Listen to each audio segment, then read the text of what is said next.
Pure ओ OCD को लेकर आज एक बड़ा इंटरेस्टिंग और बड़ा यूनिक सा तरीका आपको बताऊंगा कि कैसे इसको दूर किया जाए और किस तरह का रवैया अपनाया जाए। और प्योर ओ ओसीडी को लेकर जो ईआरपी मतलब एक्सपोजर एंड रिस्पॉन्स प्रिवेंशन है, उसका एक ऑल्टरनेटिव या एक आसान तरीका बताऊंगा। एक ऐसा तरीका जिसमें आपको एंजाइटी से डील नहीं करना पड़ेगा, जबकि आपको अपने प्योर ओ ओसीडी के एक बेसिक नेचर से डील करना होगा, जिससे कि आप इसको दूर भगा पाएंगे। प्योर ओ ओसीडी कुछ इस तरह का ओसीडी होता है जिसके अंदर मन में कुछ ऐसे ऑब्सेशंस या कुछ ऐसे नेगेटिव अनवांटेड इंट्रूसिव थॉट्स आते हैं जिसको एक पेशेंट एक्सेप्ट तो नहीं कर पाता, पर साथ ही उन्हें दूर करने के लिए कुछ मेंटल कंपल्जन्स डेवलप कर लेता है। मोस्टली ये जो प्योर ओ ओसीडी के जो ऑब्सेशंस या कंपल्जन्स होते हैं, ये रिलीजियस या सेक्सुअल या कुछ हार्म के नेचर के होते हैं।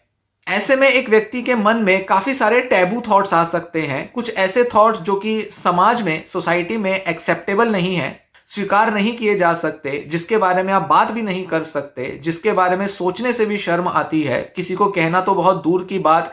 इस तरह के विचार से डर भी लगता है कि कहीं ये जो विचार हमारे मन में आ रहे हैं, कहीं हम ऐसा कर ना दें या हम ऐसे बन ना जाएं, क्योंकि ये बहुत ही बुरे और बड़े घिनौने विचार हैं। इस तरह के विचारों को डील करने के लिए मैं आपको एक बड़ा यूनिक और इंटरेस्टिंग पर्सपेक्टिव दूंगा, एक तरीका बताऊंगा। अब देखें कि जैसे मान लीजिए किसी के मन में कुछ अनवांटेड से सेक्सुअल थॉट्स आते हैं, जिसमें कि सेक्सुअल ओरिएंटेशन का ओसीडी हो सकता है, या किसी तरह के गंदे कुछ सेक्सुअल विचार हो सकते हैं, जिसमें कि कोई पर्सन अपने को बड़े ही गंदे से किसी सेक्सुअल एक्ट में इमेजिन करता है, या किसी और के बारे में सेक्सुअल थॉट आता है, तो उस थॉट को सोचना भी बड़ा गंदा लगता है और लगता है कि हाँ, हम कहीं ऐसा कुछ कर ना दें।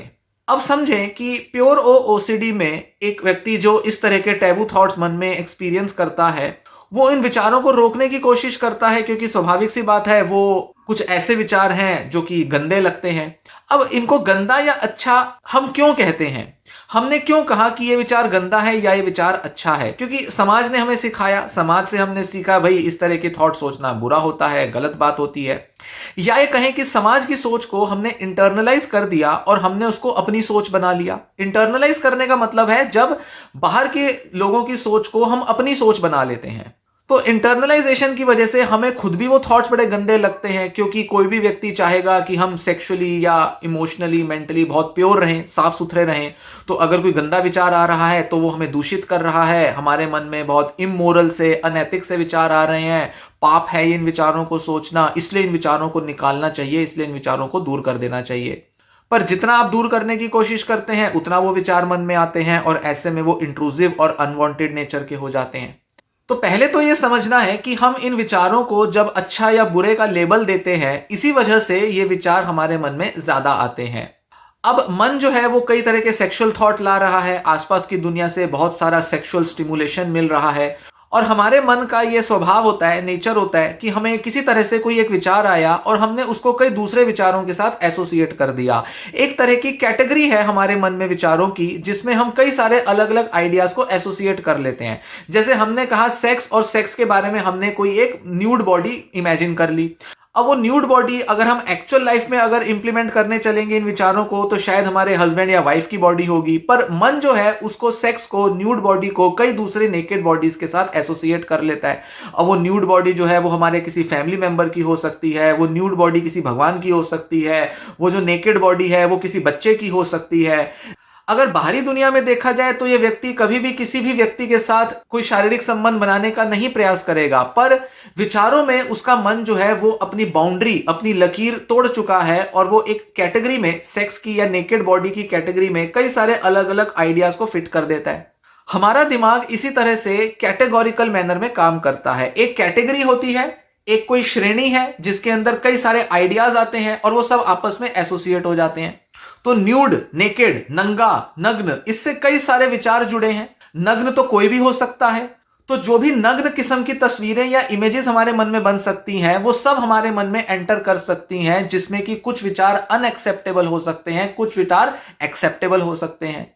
अब क्योंकि हमारे मन का यह स्वभाव होता है कि वो किसी भी टाइप के विचार को कई दूसरे मिले जुले विचारों के साथ एसोसिएट कर लेगा, ऐसे में जरूरी है कि हम इस तरह के भेदभाव को मिटाने के लिए कि हमारे मन में हम फर्क कर रहे हैं कि ये विचार आए ये विचार ना आए, हम इन सभी विचारों को अपने मन में अलाउ कर दें, किसी भी कैटेगरी के विचार अपने मन में अलाउ कर दें। जैसे मान लीजिए मैंने कहा लकड़ी। अब लकड़ी से क्या क्या संबंधित होता है? लकड़ी से पेड़ संबंधित होता है, लकड़ी से कोई खिलौना हो सकता है, कोई मेज कुर्सी रिलेटेड हो सकती है, लकड़ी से कोई औजार या कोई कुल्हाड़ी कुछ इस तरह की चीज एसोसिएटेड हो सकती है, लकड़ी से कोई मकान एसोसिएटेड हो सकता है, कोई भी ढांचा, कोई भी ऐसी चीज, कोई डंडा, कोई फुट्टा, कुछ भी ऐसी चीज एसोसिएटेड हो सकता है। तो लकड़ी मतलब बड़े सारे आइडियाज उससे एसोसिएटेड है, क्योंकि लकड़ी की कैटेगरी में बहुत सी चीजें आती हैं। उसी तरह से जब सेक्स या कोई नेकेड बॉडी या कोई भी ऐसा ब्रेस्ट जैसे मान लीजिए मन में विचार आता है, तो ब्रेस्ट तो कुछ भी हो सकता है। वो किसी युवा कोई लड़की के ब्रेस्ट हो सकते हैं जो कि अभी बड़ी हो रही है, या कोई बड़ी महिला, कोई बुजुर्ग महिला के कोई ब्रेस्ट हो सकते हैं, कोई युवा लड़की है, कोई जवान लड़की है, कोई बूढ़ी है, कोई रिश्तेदार है, कोई बहन है, किसी भी तरह के लड़की या महिला के वो ब्रेस्ट हो सकते हैं। तो ओसीडी पेशेंट का दिमाग क्या करता है, इन सारे बाउंड्रीज को, इन फिल्टर्स को तोड़ देता है और वो किसी भी विचार को अंदर आने देता है। अब ऐसे में जब ये फिल्टर, ये बाउंड्री हमारे दिमाग में टूट जाती है, तो एक व्यक्ति अंदर से बौखला जाता है, परेशान हो जाता है, और यहीं से ओसीडी की शुरुआत हो जाती है। क्योंकि मन का तो स्वभाव है वो मिली जुली चीजों को आपस में अट्रैक्ट करेगा या एसोसिएट करने की कोशिश करेगा। तो ऐसे में जरूरी क्या है कि मन में जो ये दूषित किस्म के विचार आ रहे हैं, हम इनमें अपने विचारों को खुला छोड़ दें। ये जो भी कैटेगरी के विचार मन में आते हैं, उससे रिलेटेड जो भी चीजें हैं, हम सबको दिमाग में अलाउ कर दें। मतलब अगर मैं आपको कहूं ओरल सेक्स, तो ओरल सेक्स से जुड़े जो भी पॉसिबिलिटीज हो सकते हैं, अगर आप सोच सकते हो, तो वो सब आपको खुद को अलाउ करना है, खुद को इजाजत देनी है। आप किसी भी तरीके से ओरल सेक्स को इमेजिन करो, चाहे वो कोई होमोसेक्सुअल का सेक्स हो, चाहे वो कोई हेट्रोसेक्सुअल सेक्स हो, चाहे वो किसी जानवर के साथ हो, कैसा भी सेक्स हो, आपको अपने मन को खुला छोड़ना है। और उन विचारों में जितना आप उड़ोगे, जितना आप दौड़ोगे, उतना ज्यादा आप उन बंदिशों से मुक्त हो जाओगे और अपने मन में इस तरह की गंदगी को अलाउ करने के साथ आपके मन में वो जो सारे जो वहम, सारे जो डर हैं, वो चले जाएंगे। तो करना क्या है, जो कैटेगरी के विचार होते हैं उनको अलाउ करना है। मतलब यहां आप उन विचारों को भी मन में अलाउ कर सकते हो जो कि शायद आपके ओसीडी का हिस्सा भी नहीं है, जो कि आपके मन में कभी आए भी नहीं है। इससे क्या होता है कि आप अपने मन को रिलैक्स कर लेते हो, और ये एक तरह का एक्सपोजर होता है। एक्सपोजर का मतलब केवल यह नहीं होता कि जिस चीज से आपको डर लग रहा है बस उसी का आपको सामना करना है। एक्सपोजर थेरेपी में हम जितने भी कैटेगरी को बिलोंग करने वाले जो ऑब्जेक्ट्स होते हैं, चीजें होती हैं, विचार होते हैं, उनके साथ एक्सपोजर कराते हैं। जैसे मान लीजिए किसी को गंदगी का डर होता है, गंदगी से उसको डर लगता है। अब उसको लगता है कि मैं सड़क पे जाता हूं और कुत्ते बिल्ली और ये जो गाय भैंस की जो पॉटी होती है, टट्टी गोबर होता है, ये मुझे लग सकता है, या मेरे पैर पे ये गंदगी लग सकती है, इसलिए मुझे पैर धोने पड़ेंगे, चप्पलें धोनी पड़ेंगी, घर आते ही मुझे एक जगह पर चप्पलें रखनी होंगी और जल्दी से टॉयलेट जाकर या बाथरूम में जाकर मुझे खुद को धोना होगा। ऐसा करके एक व्यक्ति के मन में विचार आता है। अब ऐसा व्यक्ति अगर कहीं पब्लिक टॉयलेट भी यूज करता है, तो वहां भी उसको गंदगी का हमेशा एक डर बना रहता है कि यहां पर मेरा कहीं टच हो गया होगा हाथ या कुछ पैर, इसके लिए मुझे धोना होगा, मैं जाऊंगा नहीं किसी भी टॉयलेट में, या जाऊंगी नहीं। तो ऐसे में हम बचने की कोशिश करते हैं। अब जब एक्सपोजर कराया जाता है इस तरह के ओसीडी में, तो किसी भी तरह का मल मूत्र से संबंधित कोई भी विचार या कोई भी ऐसा स्टिमुलस हो, उसके साथ एक व्यक्ति को फेमिलियर कराया जाता है, उसका एक्सपोजर कराया जाता है। यहां यह मायने नहीं रखता कि वो कहां का मल मूत्र है, वो किसी गाय भैंस का है या किसी इंसान का है। किसी भी किस्म का मल मूत्र अगर उस व्यक्ति को उससे एक्सपोजर करा दिया जाएगा, तो उसके मन से ये डर निकलने शुरू हो जाएंगे। दिमाग धीरे धीरे जनरलाइज करना शुरू कर देगा, और वो पूरी जो कैटेगरी है मल मूत्र की, पॉटी और यूरिन की, जो पूरी जो कैटेगरी है, उससे अपने मन में सारे डर निकाल देगा। इसी तरह से हमें एक कैटेगरी को टारगेट करना होता है, और उस कैटेगरी में जितने भी विचार पॉसिबल हो सकते हैं सबको अलाउ कर देना होता है। इस तरह से जब आप अपने मन को उड़ने देते हो, फैलने देते हो, कोई भी विचार को अपने मन में लाने देते हो, तो धीरे धीरे आपके डर चले जाते हैं, क्योंकि अब आपने अपने ऊपर पड़ी हुई बंदिशों को तोड़ दिया। ऐसे में आप किसी भी विचार को अच्छे या बुरे का लेबल नहीं देते। यहां बात सच्चे झूठे, अच्छे बुरे विचार का नहीं है। यहां आप कितने ईमानदार हो, कितने बेईमान हो, कितने अच्छे इंसान हो, बुरे इंसान हो, सवाल उसका नहीं है। सवाल है आपके मन का स्वभाव कैसा है। आप उस मन के स्वभाव को, नेचर को टारगेट करके अपने को एक्सपोजर कर रहे हो। और माइंड का नेचर क्या होता है? एसोसिएट करना। आप ध्यान दें कि जब आपको ओसीडी शुरू हुआ था तो किसी एक नेगेटिव थॉट से शुरू हुआ था। कोई एक सेक्सुअल थॉट आई होगी, पर धीरे धीरे वो सेक्सुअल थॉट्स कई सारी बनती गई। जो जो चीजें आपने अपने मन में इमेजिन की या जो आसपास की दुनिया से देखा, वो सारे उस सेक्सुअल ओसीडी का पार्ट बन गई, जो कि प्योर ओसीडी का होता है फॉर्म। अब आप एक विचार को हटा रहे हो, दूसरे को हटा रहे हो, तीसरे से लड़ रहे हो, चौथे से लड़ रहे हो, और आप हमेशा डरे रहते हो कि कोई नया विचार मन में ना आ जाए। वो नया विचार जिसका आपको डर लगता है वो कौन सा होता है? वो उस कैटेगरी का विचार होता है। एक कैटेगरी है, जैसे naked body, breast, vagina, penis, lips, कोई भी ऐसा एक पहलू जो कि सेक्सुअल नेचर का है, जिसको लेकर एक सेक्सुअल इमेजरी या माइंड में कोई इमेज या कॉन्सेप्ट जुड़ा होता है, वो सारा आपके ओसीडी के दायरे में आ सकता है, या वो सारे आपको कहीं ना कहीं किसी तरह की एंजाइटी दे सकते हैं। तो आपको अपने मन को एक कैटेगरी में खुला छोड़ देना है। तो मैं जब किसी पेशेंट की जब ईआरपी करता हूं तो मैं ऐसा ही करता हूं कि पहले मैं 2-3 कैटेगरीज आइडेंटिफाई करता हूं। पहला सेक्स, दूसरा नेकेड बॉडी, तीसरा बॉडी का कोई पार्ट। अब ये 3 चीजें हमने आइडेंटिफाई की, क्योंकि सेक्सुअल थीम है तो सेक्स तो पहला हो ही गया। फिर उसके बाद हम देखते हैं कि किस प्रकार का व्यक्ति है, वो होमोसेक्सुअलिटी से जुड़ा है या हेट्रोसेक्सुअलिटी है या पीडोफाइल से या कैसा भी जुड़ा है। फिर उसके बाद हम उसके अंदर एक पर्टिकुलर पार्ट को चुनते हैं कि भाई बॉडी का कौन सा पार्ट है या कौन सी सेक्सुअल एक्टिविटी है। जब हम इस 2-3 लेवल पर जब हम एक बार कोई डिसीजन ले लेते हैं, फिर उसके बाद अपने दिमाग को खुला छोड़ते हैं। छोड़ो दिमाग को खुला, सोचो जो सोच सकते हो सोचो। इस तरह से आप अपने मन में वो जो डर है, जो एंजाइटी से जुड़े, उनको हटा लेते हो। तो ऐसे में आपको इस तरह से नहीं करना ईआरपी की जिस चीज से आप डर रहे हो उसका सामना करो। ध्यान दें कि जब डॉक्टर्स या साइकोलॉजिस्ट ये कहते हैं ना आपको डर का सामना करना होगा, तो लोग डर जाते हैं। अरे ये क्या बोल रहे हो, ये तो हम इतने साइंस से इस चीज से बचते आए और आप कह रहे हो कि यही कर दो, हमसे तो ये नहीं होगा। इस वजह से लोग ईआरपी या सीबीटी लेने से डरते हैं, दूर भागते हैं। उनको लगता है कि उनको सामना कराया जा रहा है उन विचारों का जिन विचारों से तो बचने की कोशिश कर रहे हैं। ऐसा कैसे हो सकता है कि इन थॉट से जिनसे मैं एक्सेप्ट नहीं कर सकता उनका मुझे सामना कराया जाए? तो हो क्या रहा है कि जब आप कहते हो कि एक्सपोजर करना है, तो ये अपने में एक नेगेटिव मीनिंग रखता है। पर इसी के उल्टे अगर हम ये कहें कि बस आपको अपने विचारों को खुला छोड़ना है, तो ये एक पॉजिटिव मीनिंग रखता है। यहां कई लोग बड़े इजीली एक्सेप्ट कर लेते हैं इस चीज को कि हाँ ये तो मैं कर सकता हूं, ये तो मैं कर सकती हूं, क्योंकि ये मेरे को आसान लगता है। आफ्टर ऑल मुझे अपने विचारों को ही तो खुला छोड़ना है, मुझे तो मल्टीपल टाइप के विचार ही तो बस मन में लाने हैं। तो होता क्या है कि ट्रीटमेंट कैसे प्रेजेंट किया जा रहा है या ट्रीटमेंट के अंदर क्या किया जा रहा है, उसको लेकर हमारी एक्सेप्टेंस या रेजिस्टेंस मैटर करती है। हम एक प्रकार के ट्रीटमेंट को एक्सेप्ट करते हैं, एक प्रकार के ट्रीटमेंट को एक्सेप्ट नहीं कर पाते। हम एक तरह के ट्रीटमेंट से तो रेजिस्टेंस देते हैं, बचने की कोशिश करते हैं, पर वहीं उसको दूसरे तरह से अगर पेश किया जाए, उसको दूसरे तरह से अप्रोच किया जाए, तो हम उसके लिए एक विलिंगनेस, एक उत्सुकता, एक जागरूकता दिखाते हैं। हमारी इच्छा शक्ति बढ़ जाती है। क्यों?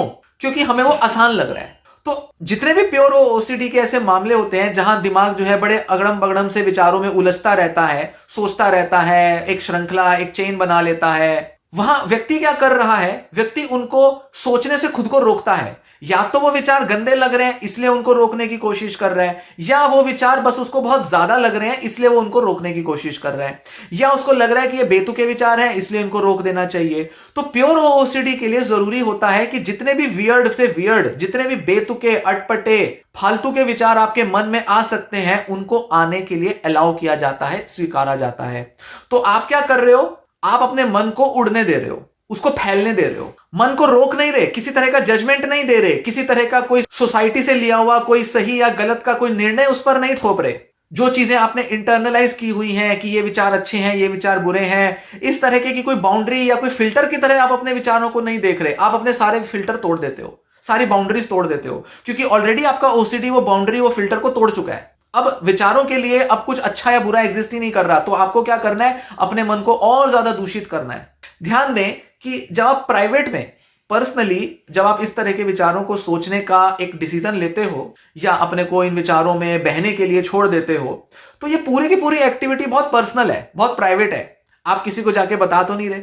आप ऐसा तो नहीं कि 4 लोगों को बता रहे हो देखो मैंने ये सब सोचा। आप ऑलरेडी किसी को बताना नहीं चाहते इन विचारों के बारे में। कोई सुनना भी नहीं चाहता, कोई समझना भी नहीं चाहता, इनफैक्ट कोई समझ ही नहीं पाता। डॉक्टर समझ जाएंगे, थेरेपिस्ट समझ जाएंगे, या कोई दूसरे लोग जिनको ओसीडी हुआ है वो समझ जाएंगे। पर अंदर से ये सारे थॉट बड़े ही टैबू वाले, बड़े बुरे, गंदे, दूषित विचार लगते हैं, इमोरल विचार लगते हैं। ठीक है, माना आप बाहर की दुनिया को नहीं बता सकते, माना कि आप बाहर की दुनिया से शेयर नहीं कर सकते, ढिंडोरा नहीं पीट सकते, एक्सप्रेस भी नहीं कर सकते, नहीं हो सकता, पर अपने मन में तो इसको एक्सप्रेस कर सकते हो। अपने लिए तो इनकी अभिव्यक्ति ढूंढ सकते हो। अपने मन से तो कम ऑनेस्ट रह सकते हो। खुद से ईमानदारी तो बरतना जरूरी है आपके लिए। तो ऐसे में आपको बस इतना करना है, खाली बैठो, अकेले में बैठो और अपने मन को कहो ठीक है मेरे मन में ये बुरे विचार आ रहे हैं, मेरे मन में बहुत गंदे विचार आते हैं, पर ये गंदा या अच्छा इनको किसने कहा? शायद मैंने किसी तरह से मन में चीजें बिठा ली हैं। अब मैं ये एक्सरसाइज करूंगा या करूंगी और मैं अपने मन में इन विचारों को आने दूंगा या आने दूंगी, और कुछ देर के लिए जो भी ये मेरे मन में विचार आएंगे मैं इनको अलाउ करूंगा या करूंगी, और जितना पॉसिबल हो सकेगा, जितनी पॉसिबिलिटीज या संभावनाओं में मेरा दिमाग जाएगा, मैं इसको अलाउ करूंगा। कोई भी नहीं जानता, किसी को पता नहीं चल रहा, कोई आपके विचारों को रीड तो कर नहीं पा रहा। अच्छी बात है कि हम इंसानों के विचार कोई दूसरा नहीं जान पाता। लोगों को अक्सर ऐसा लगता है कि साइकोलॉजिस्ट होने का मतलब होता है कि कोई दूसरों के विचार पढ़ता होगा, या हम ऐसे कुछ साइकोलॉजी में एक्सपर्ट बन जाएं ताकि दूसरे के मन में क्या चल रहा है पकड़ पाएं।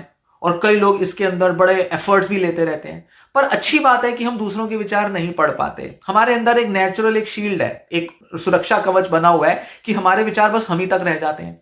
तो जब आपके विचार आप ही तक रह जाएंगे तो आप कुछ भी सोच रहे हो, कुछ भी गंदा ला रहे हो मन में, क्या फर्क पड़ता है, कहां जाएगा, किसको पता चलेगा। तो आप अपने लेवल पर इन विचारों को सोच के इजीली अपना एक्सपोजर कर सकते हो। ध्यान दो, विचारों को सोचने से आप बुरे नहीं बनोगे, पर जब आपको ओसीडी दूर करना है तो आपको इन विचारों में उड़ने की जो आदत है वो बनानी पड़ेगी। आपको कुछ इस तरह से खुद को अलाउ करना पड़ेगा कि आप इन विचारों को एक्सप्लोर कर सको, अपने को खुला छोड़ सको। ध्यान दें, आप ये सिर्फ विचार सोचोगे, एक्चुअल में कभी नहीं करोगे। कुछ लोगों में थॉट एक्शन फ्यूजन का ये एक बायस हो सकता है, लग सकता है कि अच्छा मैंने अगर सोच लिया तो कहीं मैं सच में कर ना डालूं, कहीं सच में मेरे से ऐसा हो ना जाए। पर जब आप एक एक्सरसाइज के तौर पर, एक प्रैक्टिस के तौर पर इस तरह की जब टेक्निक्स को अप्लाई करोगे, तो सोच लेने के बाद, मन में ये गंदगी निकल जाने के बाद, आप जब बाहरी दुनिया में जाओगे तो आप ज्यादा रिलीव्ड हो जाओगे, ज्यादा सुकून महसूस करोगे, और आप पाओगे कि आपके बिहेवियर्स एक्चुअल में वैसे नहीं होंगे जैसा आपने सोचा, जबकि आपने सिर्फ सोचा और बाहरी दुनिया में आप बहुत ही मोरल, बहुत ही नैतिक और बहुत ही व्यवस्थित इंसान की तरह खुद को आगे रख पाओगे। तो ऐसा नहीं है कि इन विचारों को सोचने से आप बुरे बन जाते हो। इन विचारों को सोचने से बस आप अपना एक तरह का एक्सपोजर करोगे, या ये कहें कि एंजाइटी को दूर जाने का एक मौका दोगे। जब आप खुद को इन विचारों में अलाउ करते हो तो एंजाइटी तो होगी ही नहीं, क्योंकि आपने इन विचारों को एक्सेप्ट कर लिया। तो यहां आपको एंजाइटी का सामना तो करना ही नहीं पड़ रहा।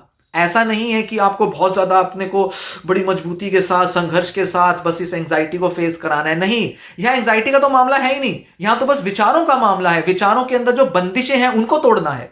आपने अपने विचारों में कुछ रुकावटें डाली हुई हैं, जजमेंट्स दी हुई हैं, अच्छा बुरे की तरह देख रहे हो, फिल्टर कर रहे हो, निकालने की कोशिश कर रहे हो। नहीं, विचारों को आने दो, उनको फिल्टर आउट मत करो, दबाओ मत, हटाओ मत, उनको सोचना शुरू करो। तो ये जो है, ये बिल्कुल एक अलग और एक बिल्कुल ऑल्टरनेटिव या एक दूसरे रास्ते से अप्रोच किया हुआ तरीका है। मतलब कान को इधर से पकड़ो या कान को यूं पकड़ो, ये उल्टा तरीका है, पर काम उसी तरह से करता है। लोगों के लिए ईआरपी करना आसान बना देता है। यहां पर आप कान को सीधा नहीं पकड़ रहे, जो कि नॉर्मली ईआरपी में बोला जाता है एंजाइटी फेस करो। एंजाइटी फेस करने के आइडिया से ही लोग डर जाते हैं। यहां हम क्या कह रहे हैं, यहां हम उसके दूसरे पहलू पर रिफ्लेक्ट कर रहे हैं। यहां हम कह रहे हैं कि एंजाइटी हो ही क्यों रही है। एंजाइटी इसलिए हो रही है क्योंकि रुकावट डाली हुई है थॉट्स पर। थॉट्स के अंदर आपने एक विभाजन किया हुआ है कि भाई ये विचार ना आए और ये विचार आ जाए। भाई हम इस विचार को क्यों अच्छा बोल रहे हैं, इस विचार को क्यों बुरा बोल रहे हैं। फंडामेंटल लेवल पर, विचारों के लेवल पर हर विचार एक जैसा है। आपको कहा जाता है ना माइंडफुलनेस मेडिटेशन में कि विचारों को आने दो, वो बस विचार हैं, विचारों से ज्यादा वो कुछ नहीं है, विचारों को जजमेंट मत दो, हर विचार एक बराबर है, केवल विचार है, विचारों से ज्यादा वो कुछ भी नहीं। आपने बाहर की दुनिया से विचार लिए हुए हैं और वो मन में कई तरह की कल्पनाओं से जुड़कर बस अलग अलग रूप ले रहे हैं। ये बोला जाता है आपको करने को। वहां पर भी आपको यही कहा जा रहा है कि विचारों को आकर जाने दो, पर वो मेडिटेशन है तो वहां कहते हैं कि आएंगे चले जाएंगे, बस उन्हें देखते रहो, क्योंकि मेडिटेशन एक देखने की, ऑब्जर्व करने की एक्टिविटी है। पर अंदर से जो एंजाइटी और अंदर से जो इतनी जो बंदिशें आपने डाली हुई हैं, उनको कैसे डील करोगे। कई बार आपको इस रास्ते से चलना पड़ेगा जहां आपको बस मन में पड़ी हुई जो रुकावटें, बंदिशें हैं, आपकी जो प्रोहिबिशंस हैं, उनको हटाना पड़ेगा कि ये चीज एक्सेप्टेबल है, ये नहीं है, ये प्रोहिबिटेड है, ये प्रोहिबिटेड नहीं है। प्रोहिबिशन मतलब निषेध, ये निषेध है, ये निषेध नहीं है, ये अच्छी है, ये बुरी है। आपको ये अच्छे बुरे का फर्क मिटाना पड़ेगा और इसके लिए आपको इनकी बाउंड्री तोड़नी पड़ेगी, आपको इनके फिल्टर्स ब्रेक करने पड़ेंगे। फिल्टर मतलब ये विचार मन में आए, ये विचार मन में ना आए। पर ऑलरेडी ओसीडी ने आपके मन के फिल्टर तोड़ रखे हैं। बेवजह विचार आपके मन में आते रहते हैं, ना चाहते हुए भी आपके विचार मन में आते हैं। तो जब फिल्टर टूट ही गया है तो उसको अच्छे से तोड़ो और मन को थोड़ा अच्छे से दूषित करो। ध्यान दें, गंदे हो भी जाओगे थोड़ी देर के लिए, मन में दूषित विचार आ भी जाएंगे, तो धीरे धीरे वो सफाई हो जाएगी, क्योंकि सोचने से ही सफाई होगी। दिन में नहाते हो, टॉयलेट जाते हो और दिन में 10 तरह के काम करते हो जिनमें आप थोड़े बुरे बन जाते हो, थोड़ा बुरा व्यवहार करते हो, मन में किसी तरह की गलत भावनाएं आ भी जाती हैं, पर धीरे धीरे शुद्धि तो हो ही जाती है जब आप कुछ अच्छा कर लेते हो या अच्छे तरह से एक्ट करते हो। तो विचारों की गंदगी अगर कुछ देर के लिए मन में आ भी जाएगी तो आने के बाद मन में वो गंदगी अगर आ भी जाएगी तो बाद में निकल जाएगी, निकल ही जाएगी। करोगे तो हो नहीं आप ऐसा, क्योंकि ओसीडी के पेशेंट कभी भी वो सब नहीं करते जिसके लिए वो डरते हैं। आज तक किसी भी ओसीडी पेशेंट ने वो सब नहीं किया जिससे वो डरता है। वो डर ही इसलिए रहा है क्योंकि वो करना नहीं चाहता। अगर वो करने वाला होता तो वो कर चुका होता, वो डरता ना, उसको ओसीडी ना होता। ओसीडी होने का मतलब ही है कि वो अपने को रोक रहा है, अपने को बचा के रख रहा है और अपने को एक दूरी बना के रखा हुआ है कि मैं ऐसा ना हो जाऊं या मैं ऐसा ना बन जाऊं। और वास्तव में एक्चुअल रियल लाइफ में कभी भी कोई ओसीडी पेशेंट वो सब करता ही नहीं, वैसा बनता ही नहीं जिसका उसे डर होता है। तो सीधी सी बात है, डर तो आपके मन में है, जो भी विचार है वो आपके मन में है। तो मन में आप कुछ भी कर रहे हो, खुली छूट है, वो सब आपके वश में है। आप उसको जैसे भी तोड़ मरोड़ कर सकते हो, मन में विचारों को जैसे भी उजूल फुजूल बना सकते हो। वही आपको एक्सपोजर के मामले में करना है, आपको मन को खुला छोड़ देना है। तो फाइनली यहां पर क्या क्या हमें चीजें देखने की हैं, क्या क्या करना है। पहला, एंजाइटी के एक्सपोजर के चक्कर में नहीं पड़ना। इसके उलट हमें अपने विचारों की अलग अलग संभावनाओं को एक्सप्लोर करना है और विचारों को अलग अलग पॉसिबिलिटीज में जाने देना है। वो पॉसिबिलिटीज कौन सी होंगी? वो जो कैटेगोरिकल नेचर की हैं, जो एक कैटेगरी में फिट होती हैं। तो आप अपने मन में वो सारी एक कैटेगरी सोच लें, जिस भी कैटेगरी के आपको विचार आते हैं, और उस कैटेगरी में जो जो संभावनाएं हो सकती हैं उनको सोचने के लिए अलाउ करो। जो भी आइडियाज हो सकते हैं एसोसिएटेड। एक तो आपके मन में जो डर है कि कोई विचार ना आ जाए इधर उधर से, ये डर आपका चला जाएगा क्योंकि आप खुद ही ला रहे हो इन विचारों को, तो सोचो। और साथ ही आप जब इन संभावनाओं में जाते हो तो आप अपने को खुला छोड़ने की वजह से आपके अंदर एंजाइटी नहीं आती, क्योंकि आप इन विचारों को एक्सेप्ट कर लेते हो। फिर तीसरी चीज है कि आप अपने मन में जो बंदिशें हैं, जो फिल्टर्स हैं, उनको तोड़ते हो। सही गलत का जो आपने इतना मन में जो डर बिठा रखा है उसको ब्रेक करते हो। साथ ही आप ये भी कर रहे हो इस पूरे प्रोसेस में कि आप अपने को थोड़ी देर के लिए ही सही पर गंदा करने के बाद खुद को साफ कर रहे हो। आपकी जो प्यूरिफिकेशन है, आपकी जो सफाई है, वो खुद को गंदा करने के बाद ही हो सकती है। भाई गंदे होगे तभी तो साफ सफाई होगी। साफ सुथरे मन पर क्या साफ सफाई करना। और बहुत ही प्राइवेट एक्सपीरियंस की तरह इसको लेकर चलते हो। ये कोई ऐसी चीज है भी नहीं जिसको आपको 1000 लोगों को बतानी है। प्राइवेट में है, अपने मन में हो रहा है। जो मन में होगा किसको पता चलेगा। जो भी आपने मन में सोचा, सोचकर निपटा दिया, फ्री हो गए इस चीज से। कोई टेंशन नहीं, कोई परेशानी नहीं, बाकी लोगों को ना पता चलेगा ना कुछ पता चला। अब आप बड़े रिलैक्स हो सकते हो, फ्री हो सकते हो और फ्री माइंड के साथ आप अपनी बाहर की दुनिया को एक्सप्लोर कर सकते हो। और धीरे धीरे देखना आपके मन में ये जो इतनी एंग्जाइटीज या बाहर से आप क्या क्या चीजें पकड़ रहे हो, क्या क्या डर की चीजें पकड़ रही हैं, क्या क्या चीजें ऑब्सेशन बन रही हैं, ये सारी चीजें आपकी धीरे धीरे गिरनी चालू हो जाएंगी। क्यों? क्योंकि इस एक्टिविटी से आपके ब्रेन की ट्रेनिंग हो रही है। आपका ब्रेन समझ रहा है कि जिन विचारों को आप रोकते हो अब उनको रोकने की जरूरत नहीं है, अब वो फ्री है। अब आप बाहर की दुनिया में देखोगे, मन में देखोगे, सब जगह एक बराबर है। अब किसी तरह का ओसीडी होगा ही नहीं। तो आपको क्या करना है? आपको बस अपने विचारों को उनकी अति तक ले जाना है, एक्सट्रीम तक ले जाना है। जो पॉसिबल आप सोच सकते हो बस सोच लेना है। इस तरह से आप इन विचारों से फ्री हो जाओगे। आप अपने मन में जो डर हैं उनको दूर भगाओगे और धीरे धीरे आपका ओसीडी ठीक होना शुरू हो जाएगा। और वैसे भी ओसीडी पेशेंट्स इतना डिटेल में सोचने की आदत रखते हैं कि जब तक वो ज्यादा नहीं सोचेंगे तब तक उन्हें संतुष्टि मिलेगी भी नहीं, तब तक वो थकेंगे भी नहीं। तो ओसीडी माइंड को ठीक करने का तरीका यह है कि उसको थका दिया जाए, उसको उसकी अति तक ले जाया जाए। वो जिस चीज का उसको फितूर है, ऑब्सेशन है, उसमें जितनी संभावनाएं हैं उसको सुचवाने के लिए अलाउ कर दिया जाए। आप अलाउ नहीं कर रहे खुद को तो ओसीडी से परेशान हो गए हो, क्योंकि आपके मन में कंपल्जन्स बन गई हैं। तो जब माइंड आपका अति तक जाना चाहता है, एक्सट्रीम तक को पकड़ना चाहता है, तो उसको एक्सट्रीम तक ले जाओ। सोचना ही तो है, मन में विचार ही तो लाने हैं। भाई एक वैज्ञानिक होता है, एक फिलोसोफर होता है, या कोई भी ऐसा प्रोफेशनल होता है, वो अपने को भी तो अलाउ करता है ना अपने जो भी प्रोफेशन है उसकी संभावनाओं को एक्सप्लोर करने के लिए। एक आर्टिस्ट होता है, वो भी अपने को अलाउ करता है। हर तरह का व्यक्ति अपने प्रोफेशन में अपने को संभावनाओं की अति तक ले जाने के लिए खुद को इजाजत देता है। तो अपनी बीमारी में, अपनी जो भी मन की जो इतनी कलेश, इतनी टेंशनें हो रही हैं, इनमें अगर आप खुद को अलाउ कर दोगे, संभावनाएं अगर तलाश लोगे, तो आपका फायदा ही होगा, नुकसान तो कुछ हो नहीं रहा। अल्टीमेटली आप इस बीमारी से, इस परेशानी से बाहर ही निकालोगे खुद को। तो ये कुछ ऐसी चीजें हैं जिनमें आमतौर पर हमें फ्रीली सोचने के लिए बोला नहीं जाता। समाज में तो कहा जाता है नहीं ऐसी सोच बना लो, बस यही सोच सही है। नहीं, आपके मन में तो वो बीमारी बन गई ना, अब उस बीमारी को बीमारी की तरह देखो और उसको इलाज की तरह अप्रोच करो। तो आप अपने मन में अगर अलाउ करते हो इन थॉट्स को, तो आप अपना भला करोगे, अपनी बीमारी को ही हील करोगे। और बाहर की दुनिया में आपका आचरण सेम रहेगा, कुछ फर्क नहीं आने वाला, कुछ आपको फर्क नहीं लाना। जैसे हो वैसे ही ठीक हो, जैसे हो अच्छे ही हो। तो आपको अपने अंदर कोई बदलाव लाना ही नहीं है, बस विचारों को अलाउ करना है, विचारों को उनकी अति तक ले जाकर खुद को उनसे मुक्त करना है। इनफैक्ट ओसीडी से मुक्ति का रास्ता ही यही है कि जो मन में आ रहा है, जैसा मन में आ रहा है, उसको सोच लो और उससे मुक्त हो जाओ और फिर खुद को संतुष्ट कर लो। इस तरह से आप ओसीडी से फ्री हो सकते हो।